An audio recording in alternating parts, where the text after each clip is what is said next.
Bonjour et bienvenue à tous dans ce nouvel épisode d'AP et Politique, l'émission qui vous permet d'appréhender de façon perspicace les événements de la vie politique.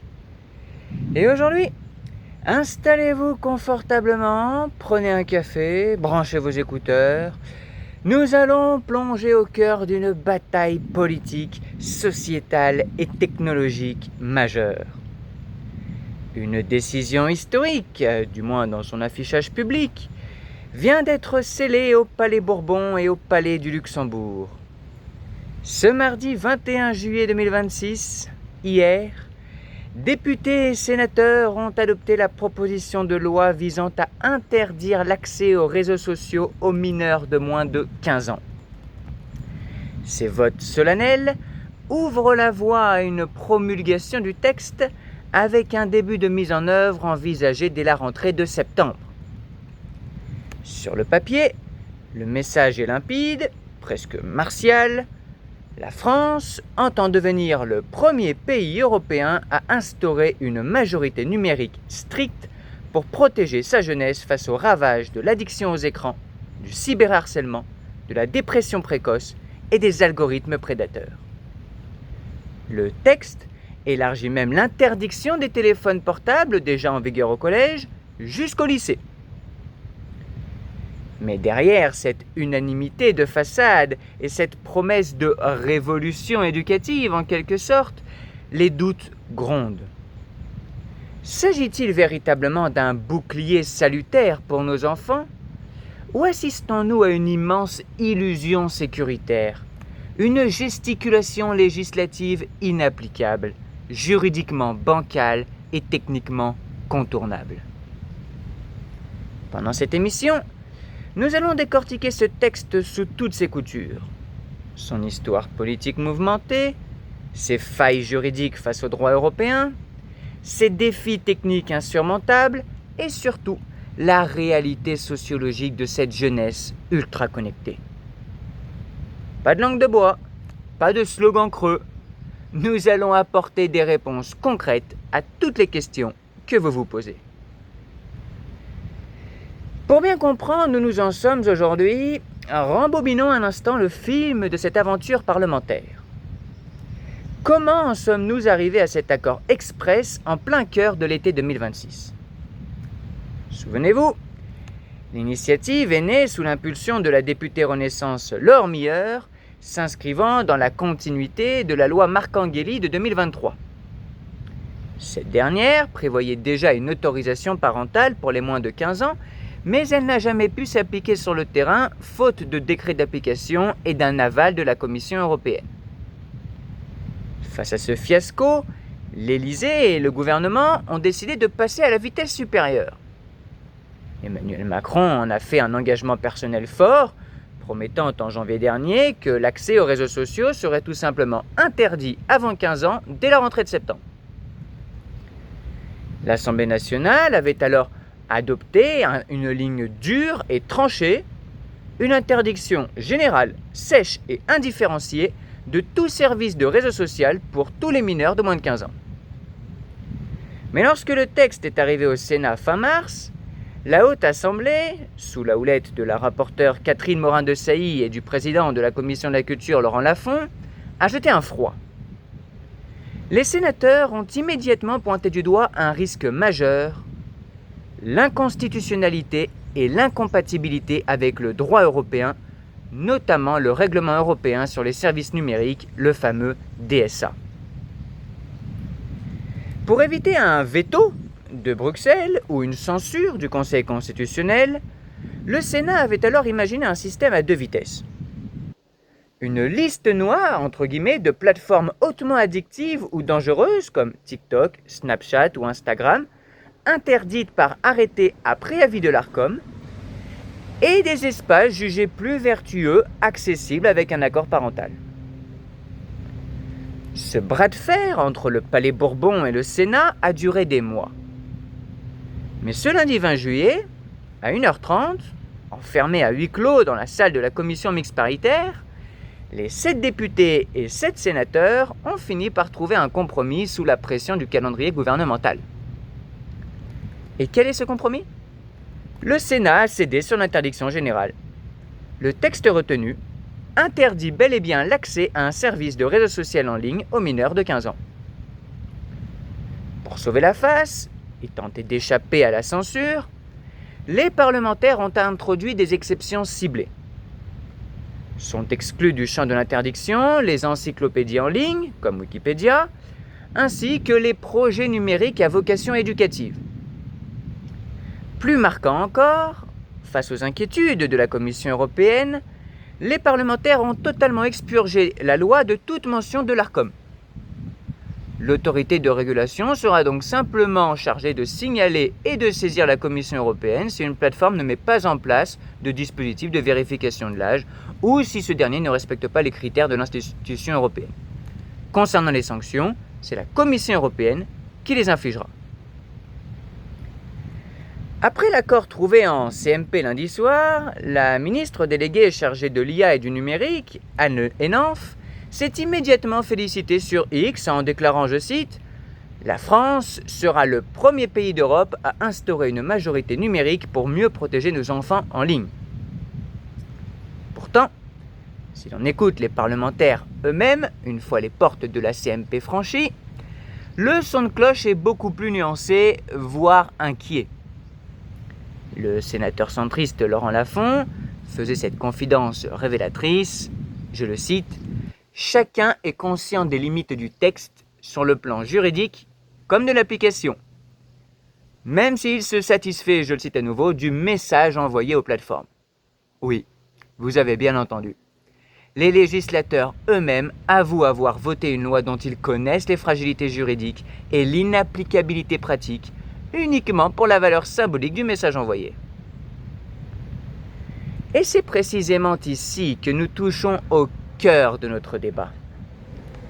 Sommes-nous face à une réelle avancée de santé publique ou devant une illusion sécuritaire orchestrée par le pouvoir politique? Pour y répondre concrètement, abordons la question que tous les parents et tous les acteurs du numérique se posent. Comment, par quel miracle technique, va-t-on vérifier l'âge des utilisateurs sans transformer Internet en un état policier ou violer le RGPD? C'est le point d'achoppement majeur. Pour qu'une interdiction fonctionne, il faut être capable d'authentifier qu'un utilisateur a 15 ans révolus.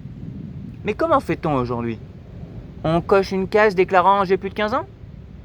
Autant dire que cela ne sert absolument à rien. Alors, quelles sont les solutions sur la table? Première option, demander la carte d'identité ou le passeport lors de l'inscription. Problème majeur, livrer ces données d'état civil ultra sensibles à des géants américains ou chinois comme Meta, ByteDance ou Snap crée un risque titanesque de fuite de données et d'usurpation d'identité. Deuxième option, la reconnaissance faciale par analyse d'âge estimée via la caméra du smartphone. Outre le taux d'erreur massive chez les adolescents en pleine croissance, l'utilisation de données biométriques pour accéder à des services courants est strictement encadrée par la CNIL et très fortement contestée par les défenseurs des libertés numériques. Troisième option, le portefeuille d'identité numérique européen ou l'application européenne de vérification d'âge présentée par la Commission européenne en avril dernier. Ce système repose sur un tiers de confiance qui valide l'âge sans transmettre l'identité de l'utilisateur à la plateforme. C'est la solution techniquement et éthiquement la plus propre. Seul petit problème, et il est de taille, ce portefeuille européen ne sera pas pleinement déployé et opérationnel avant la fin de l'année 2026.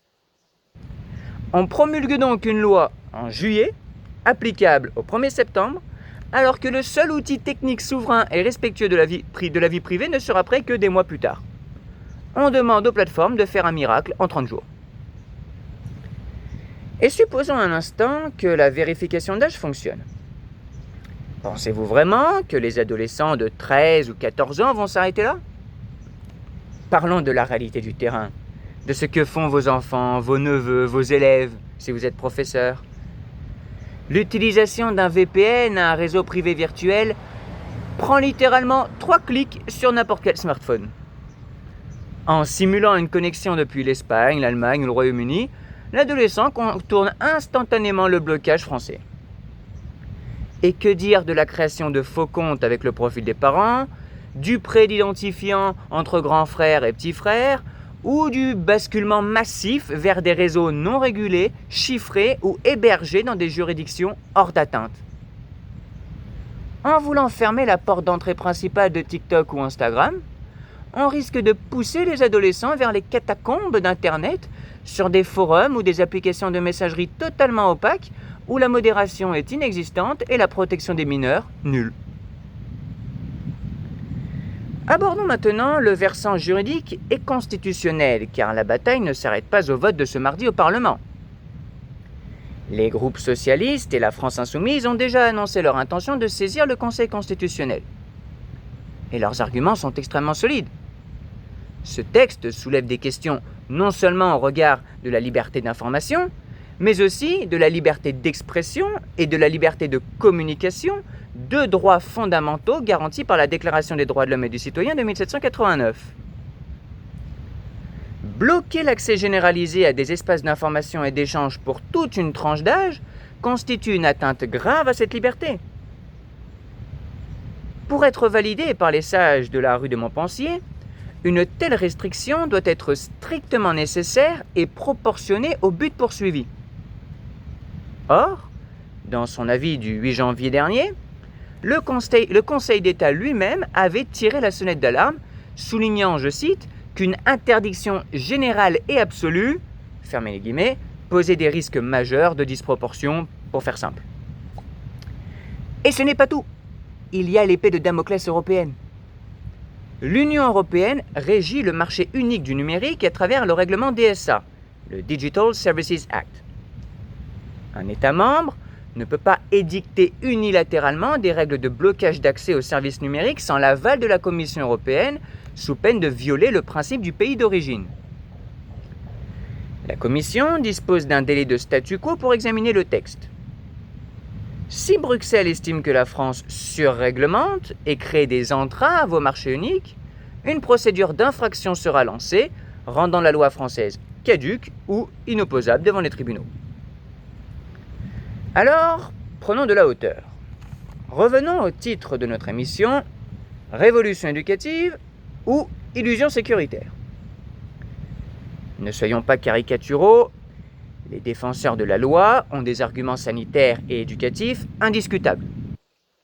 Les études scientifiques s'accumulent, la surconsommation des réseaux sociaux chez les jeunes de moins de 15 ans détruit le sommeil, altère les capacités d'attention, alimente la dysmorphophobie, c'est un terme compliqué, mais en fait ça signifie que les personnes pensent avoir des problèmes ou des troubles physiques, mais qu'en fait ce sont des troubles qu'ils s'inventent, ce sont des troubles mineurs et ils se les inventent eux-mêmes. S'alimente également, ou du moins ça expose à la violence pornographique et au cyberharcèlement. L'intention de fixer une limite, à l'image de la vente d'alcool ou de tabac, est légitime. En étendant également l'interdiction des portables au lycée, le législateur cherche à recréer une bulle d'apprentissage et de sociabilité réelle au sein des établissements scolaires. L'expérience de l'Australie, qui a banni les réseaux sociaux pour les moins de 16 ans à la fin 2025, montre que la prise de conscience est mondiale. Mais la méthode choisie est profondément bancale. Présenter une interdiction légale comme une baguette magique qui va résoudre le problème de l'addiction numérique à la rentrée de septembre est une illusion sécuritaire d'une grande naïveté politique. On fait croire aux citoyens que l'État peut se substituer à la responsabilité parentale et à l'éducation numérique par un simple coup de décret. Une véritable révolution éducative ne consisterait pas à interdire aveuglément pour se donner bonne conscience avant des échéances électorales. Elle consisterait à former massivement les élèves à l'esprit critique dès le primaire, à doter les écoles et les lycées de médiateurs numériques, à former les parents au paramétrage du contrôle parental et surtout à contraindre directement et sévèrement les algorithmes des plateformes. Pourquoi ne pas interdire le défilement infini, le scroll, la lecture automatique des vidéos, les notifications nocturnes et les systèmes de recommandation prédateurs pour tous les mineurs, quel que soit leur âge. C'est sur la toxicité du design des applications qu'il faut agir, plutôt que de faire la chasse aux utilisateurs. Que va-t-il donc se passer concrètement dans les prochaines semaines ? Que devez-vous retenir pour la rentrée de septembre 2026 ? Bien que le Parlement ait voté définitivement le texte ce mardi, Emmanuel Macron ne peut pas promulguer la loi avant le 10 août, afin de respecter le délai de statu quo de la Commission européenne. De son côté, le gouvernement va communiquer massivement sur la majorité numérique à 15 ans. Mais sur le terrain, dès le mois de septembre, l'impact immédiat sera quasi nul ou extrêmement limité. Les plateformes continueront de demander des justifications sommaires, les adolescents continueront d'utiliser leurs applications préférées avec des feintes bien connues, et le portefeuille d'identité numérique européen n'arrivera qu'en fin d'année. Entre-temps, le Conseil constitutionnel ou la Commission européenne risquent fort d'écorner le texte ou d'en suspendre les effets. La leçon politique de cet épisode est limpide. En matière de régulation du monde numérique, la gesticulation législative nationale et le calendrier politique de court terme ne font pas bon ménage avec la réalité technologique et le droit européen.